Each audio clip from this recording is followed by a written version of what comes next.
Nah ini raf'ul hijab. Ini merupakan karamat yang agung juga. Raf'ul hijab ini orang-orang yang bila mendengar sesuatu, dia mendengar Allah. Bila melihat sesuatu, dia melihat Allah. Tidak ada hijab dinding baginya. Nah kalau kita diberi Allah ini karamat besar. Karena ini hanya diberikan Allah kepada orang yang sudah sampai kepada kedudukan tamkin min ahlil ma'rifah. Maksud daripada hikmah yang ke-108 ini, bukanlah tiap-tiap orang yang diberikan keistimewaan dengan karamat yang zahir.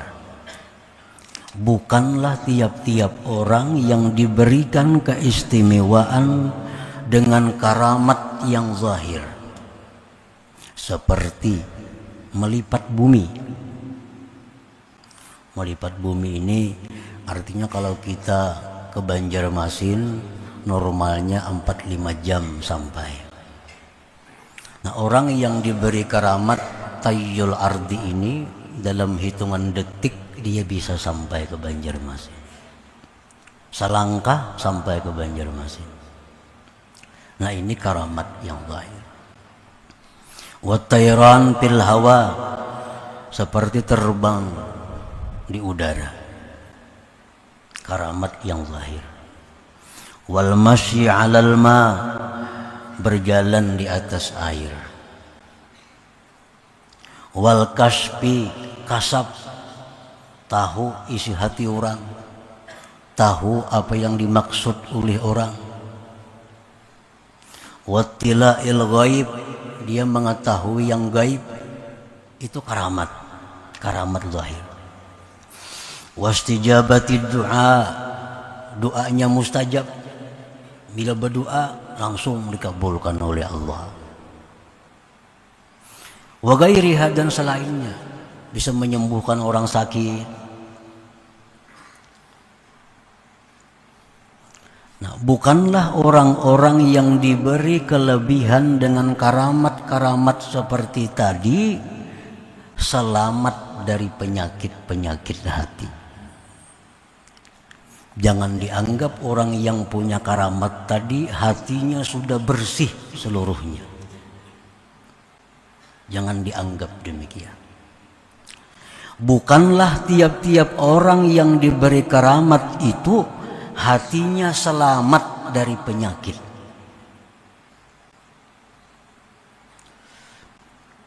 Macam apa contohnya penyakit itu?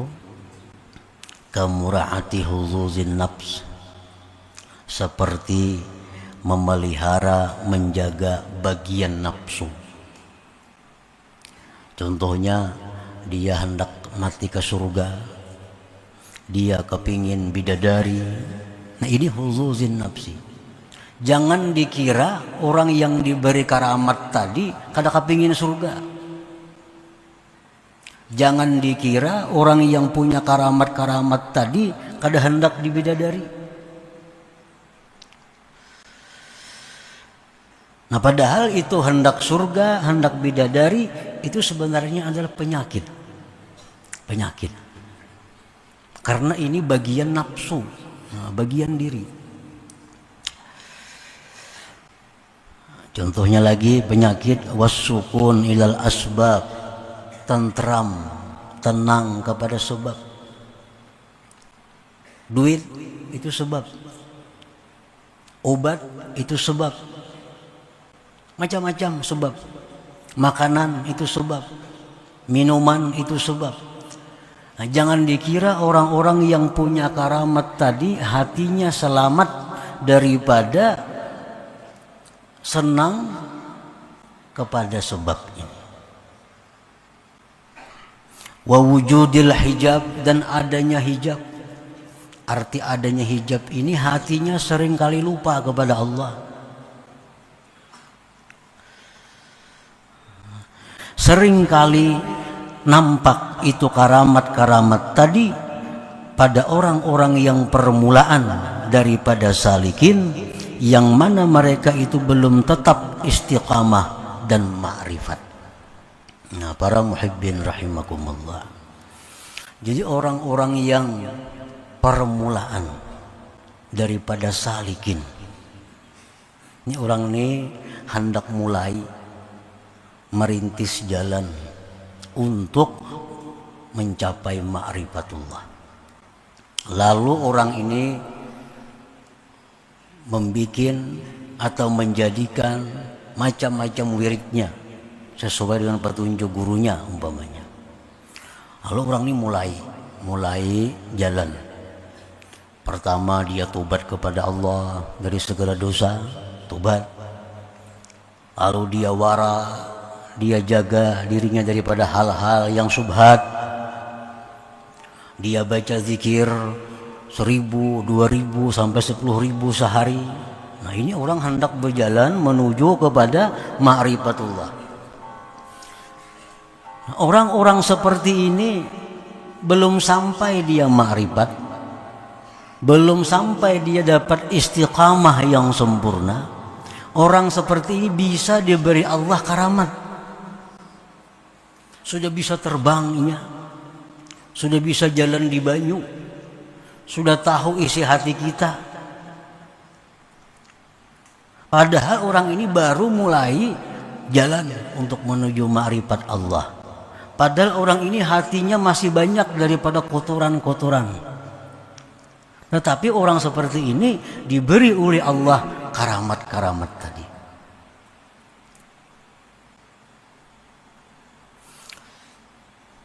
Wa qad la tazharu ala ahli tamkin ala wasilin al arifin. Dan terkadang karamat seperti tadi tidak nampak atas orang-orang yang sudah wasilin, yang sudah arifin. Kadang-kadang orang itu sudah wasil, sudah ma'rifat kepada Allah, tapi dia kada punya karamat seperti tadi. Padahal dia sudah tamkin, sudah mantap dalam kedudukan ma'rifatnya. Hatinya sudah bersih dari selain Allah. Tapi kada diberi Allah karamat tadi. Nah, ini seringkali terjadi.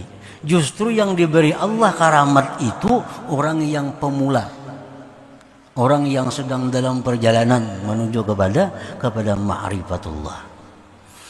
Nah, para muhibbin rahimakumullah. Jadi artinya jangan dianggap bahwa orang yang saleh, orang yang takwa kepada Allah, orang yang bagus akhlaknya, tapi kada punya karamat, jangan dianggap ini orang rendah. Ada orang yang kelakuannya masih biasa-biasa, ada orang yang baru mulai belajar, sudah punya karamat, jangan dianggap bahwa itu lebih tinggi kedudukannya. Karena Allah memang demikian. Allah seringkali memberikan karamat itu kepada orang yang pemula dalam hal menjalani suluk ini, menjalani jalan Allah Subhanahu wa taala ini. Nah, sayogianya mereka yang diberi Allah karamat tadi, padahal ini baru dalam perjalanan.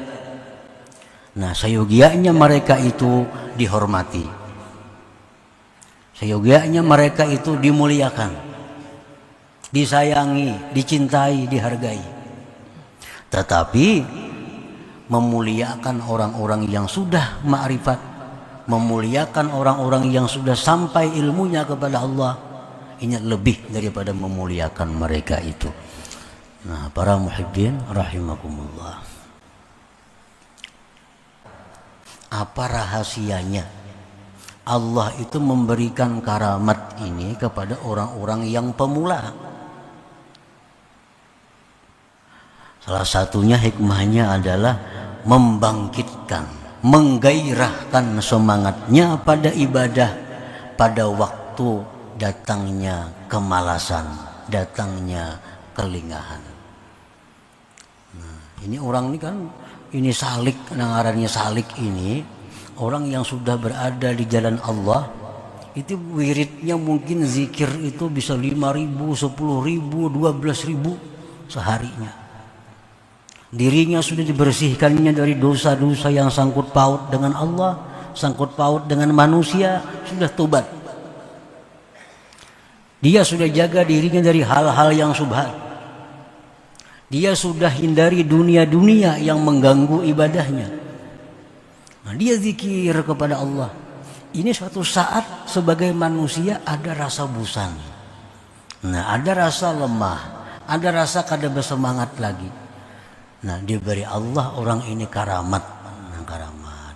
Dengan karamat lalu gairahnya itu bangkit kembali. Nah, ini rahasianya Allah kenapa memberikan karamat kepada orang-orang yang sedang dalam perjalanan padahal belum sampai kepada ma'rifatullah. Supaya orang ini jangan putus. Nah, supaya orang tetap bersemangat, tetap bergairah. Itu salah satu hikmahnya, rahasianya kenapa orang-orang ini diberi Allah karamat tadi. Wa minha, setengahnya lagi hikmahnya itu ikhtibarun lahum, menguji bagi mereka. Orang ini sudah sampai di tengah perjalanan lurus, diberi Allah karamat, bisa terbang, bisa jalan di banyu, tahu isi hati orang, orang garing dipegangnya sembuh. Ini karamat. Padahal ini ujian Tuhan. Hal yakifuna ma'aha, apakah mereka itu berhenti besertanya karamat itu? Apakah mereka sudah senang dengan karamat itu? Payuh jabun, maka mereka didinding daripada perjalanan selanjutnya. Ada orang seperti ini, dia sudah bagus, sudah suluk, sudah bersih, sudah zikir banyak kepada Allah, diberi Allah karamat, bisa menyembuhkan orang sakit, bisa menjinakkan hati orang yang liar. Akhirnya dia senang dengan demikian.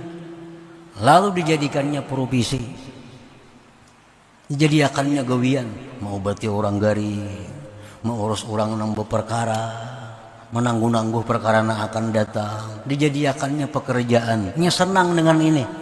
Nah, payuh jabun, maka dia terdinding, kada lulus lagi kepada langkah yang berikutnya. Nah, ini bisa dijadikan Allah cobaan bagi dia. Orang tuh berlampah di padang hutan, di gubuk, puasa, malam bangun, zikir. Itu dalam waktu beberapa bulan, itu bisa diberi Allah karamat. Gubuknya bercahaya sampai ke langit, kelihatan.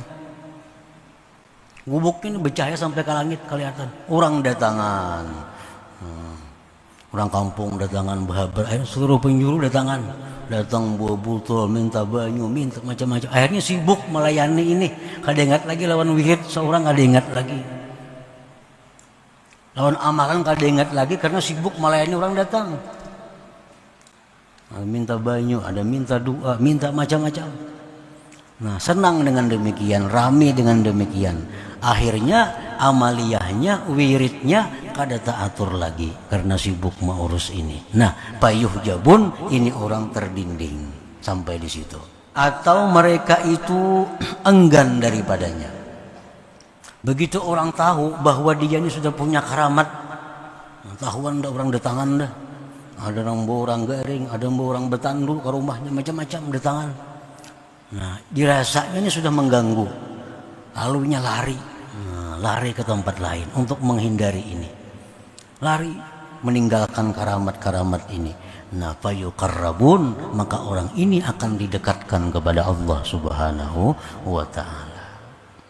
Jadi karamat itu tadi bisa rahasianya itu untuk membangkitkan gairah amal di waktu dia malas. Bisa juga karamat itu cobaan. Bila senang maka sampai di situ. Bila dia tidak senang dengan karamat, jalannya berlanjut untuk dekat kepada Allah Subhanahu wa ta'ala. Wa minha, dan setengah lagi, ziyadatu yakinihim fi sulukihim. Karamat itu diberikan Allah untuk menambah keyakinannya dalam perjalanannya itu. Sekian zikir, sekian wirid dibaca, hal-hal yang dilarang, yang dimakruhkan dijauhi, dijalankannya hari-hari. Diberi Allah karamat. dengan dibukakan rahasia apa misalnya, lalu keyakinannya bertambah dalam suluknya itu karena diberi Allah karamat ini. Nah, bisa juga karamat itu fungsinya, rahasianya untuk menambah keyakinannya. Dan bisa pula karamat itu adalah menambah keyakinan orang lain agar orang lain mau belajar dengan dia, mengambil manfaat dengan dia. Bisa juga. Nah, orang ini alim, diberi Allahnya karamat kelebihan. Tujuannya apa? Supaya orang-orang sekitarnya itu tahu bahwa ini orang punya karamat. Lalu terbuka hati orang untuk menuntut ilmu kepadanya. Terbuka hati orang untuk mengambil manfaat ilmunya. Nah, jadi itu rahasianya kenapa Allah memberikan karamat itu kepada orang-orang yang belum mereka itu sampai kepada ma'rifatullah subhanahu wa ta'ala. Nah, para muhibbin rahimakumullah. Jadi artinya orang yang belum ma'rifat itu bisa diberikan Allah karamat. Bisa diberikan Allah karamat. Adapun karamat yang besar yang tidak diberikan kepadanya kecuali orang-orang yang sudah mantap ma'rifatnya, ialah istiqamah yang sempurna. Nah, ini karamat yang besar. Nah, adapun karamat yang besar yang tidak diberikan dengannya kecuali orang-orang yang mantap ma'rifatnya, iyal istiqamatut tammah, istiqamah sempurna. Orang yang selalu dalam kondisi takwa zahir dan batinnya. Nah, ini sudah punya karamat. Ini karamat yang agung yang hanya diberikan Allah kepada orang yang ma'rifat. Istiqamah artinya selalu dalam kondisi takwa zahir wal batin. Pekerjaan orang ini zahirnya, batinnya, dalam kondisi apapun kada terlepas daripada takwa kepada Allah. Nah, ini karamat yang luar biasa. Karamat yang luar biasa. Ini hanya diberikan Allah kepada orang-orang istimewa. Kepada orang-orang yang sudah mantap ma'rifatnya. Dalam keadaan susah, hatinya kepada Allah kada berubah. Dalam keadaan senang, hatinya kepada Allah kada berubah. Dalam keadaan orang banyak, hatinya kada berubah kepada Allah. Dalam keadaan sunyi sendiri, hatinya kada berubah kepada Allah. Selalu ingat Allah. Nah, ini istiqamah tammah. Itu kada bisa dimiliki, didapatkan kecuali oleh orang-orang yang sudah mendapat keistimewaan khusus dari Allah subhanahu wa ta'ala. Ini karamat yang paling agung. Istiqamah tammah wa raf'ul hijab. Nah, ini raf'ul hijab, ini merupakan karamat yang agung juga. Raf'ul hijab ini orang-orang yang bila mendengar sesuatu dia mendengar Allah, bila melihat sesuatu dia melihat Allah, tidak ada hijab dinding baginya. Nah, kalau kita diberi Allah ini karamat besar. Karena ini hanya diberikan Allah kepada orang yang sudah sampai kepada kedudukan tamkin min ahlil ma'rifah. Nah, para muhibbin rahimakumullah. Jadi jangan kita terperdaya dengan karamat-karamat yang zahir itu. Karena karamat yang zahir itu masih dianggap adalah karamat kecil. Kenapa kecil? Karena Allah bisa memberikan kepada orang yang takwa, bisa Allah berikan kepada orang yang durjana. Tapi kalau ini karamat batiniyah, ini karamat uzma, karamat agung, nah ini hanya Allah berikan kepada ahlil wilayah, orang-orang yang diakui Allah sebagai kekasihnya ini. Nah, ini yang kita tuju dalam kehidupan kita ini. Dengan kita melatih diri, dengan kita menuntut ilmu, dengan kita mengamalkan wirid, dengan kita memperbaiki akhlak, dengan kita mencintai ulama dan habaib, ini kita harapkan bahwa kita diberi Allah subhanahu wa ta'ala karamatul uzma, karamat yang besar ini. Kita kadang menghendaki karamat-karamat zahir, kadang mengingini itu. Jangan kepingin terabang, Jangan kepingin batu jadi duit, jangan kepingin. Jangan kepingin batu digenggam jadi berlian, jangan kepingin itu. Nah, yang kita kepingin, yang kita ingin, bahwa kita diberi Allah istiqamatut tammah. Kita diberi Allah istiqamah yang sempurna dalam kondisi takwa, dalam berbagai keadaan. Dan yang kita ingin bahwa diangkat daripada kita hijab dinding, sehingga kita selalu ingat kepada Allah Subhanahu wa ta'ala. Para muhibbin rahimakumullah. Dan ini Allah berikan kepada kita, tidak ada sulit bagi Allah. Tidak ada sulitnya Allah memberikan ini kepada kita. Wa madzalika 'alallah bi'aziz. Tidak sulit Allah memberikan itu kepada kita, asal kita siap menerimanya itu. Bila kita siap menerimanya, Allah akan memberikan karamatul uzma, karamat yang besar itu. Dengan apa kita mempersiapkan diri untuk menerima karamat uzma ini? Dengan membersihkan hati, membersihkan dosa yang berhubungan dengan Allah, dengan makhluk. Kita bersihkan hati kita dari akhlak-akhlak tercela. Kita isi hati dengan akhlak terpuji. Perbanyak zikir, salawat kepada Nabi. Maka dengan hati yang bersih, dengan wadah yang bagus, Allah akan mengisi sesuatu yang bagus pula. Nah, insya Allah dengan berkat doa daripada para ulama, para habaib, Allah akan memberikan kita karamat uzma ini walaupun pada akhir-akhir hayat kita nanti.